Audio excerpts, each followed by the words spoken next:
So here we have the Ford Kuga ST line on a 19 plate. I'm going to start off by showing you around the outside of the car, and then we'll hop in and run through some controls on the inside.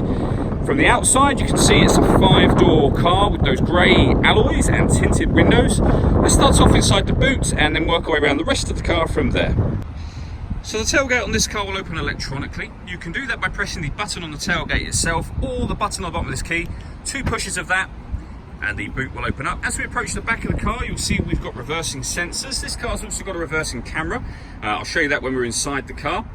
Plenty of boot space as well, along with that 60-40 split folding rear seat should you wish to increase that space even further. Okay, so we're just going to work our way back round to the front of the car and then we'll hop in and run through some controls on the inside. But now that we've done a full circle of it, you can see it's in excellent condition the whole way round. Just briefly before we climb in, I think it's well worth seeing the interior from this exterior point of view. There's plenty to run through on the dashboard, so let's hop in and we'll do that now.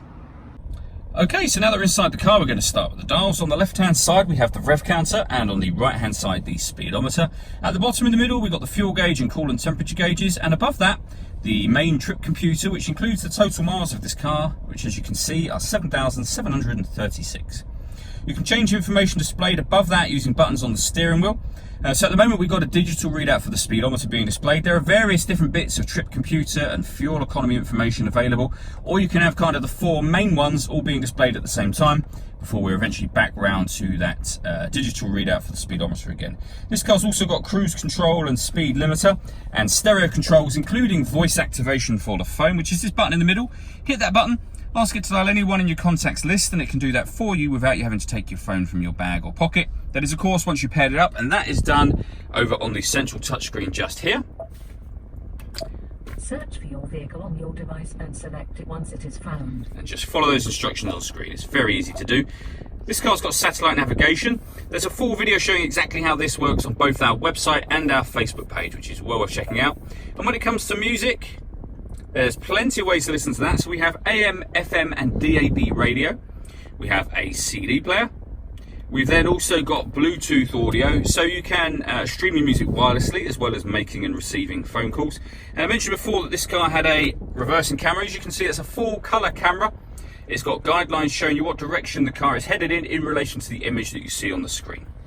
Working our way down from that, we have dual zone climate control, so you can adjust the passenger and driver temperatures, the fan speed up and down from here. You can determine where you'd like the air to be distributed. When you're happy with those settings, that button turns the air conditioning on. It's on at the moment, so off, back on again. Or you can hit auto, and the car will now maintain those temperatures by taking full control of the fan speed for you. You can hear it doing that in the background. To override it, just readjust the fans to whatever level you want them on.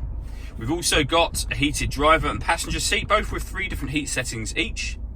We've got a proper heated front screen as well as the heated rear screen as well. Below that, we have these buttons here. So starting from the left, this one turns off the stop and start. This car's designed to cut out when it's stationary in traffic to save you fuel. That button will turn that system off. You can open the tailgate from here. This one turns off the parking sensors, and this one turns on the autonomous parking. So this car is able to either parallel park or perpendicular park itself. I've got 2 videos on both the website and the Facebook page that show these 2 systems working. It's well worth checking those videos out if you have the time. We have a 6-speed manual gearbox, 12-volt charging socket, and then the electronic handbrake. The last thing I wanted to talk about is the panoramic glass sunroof. We have a button up here that will open the sun blind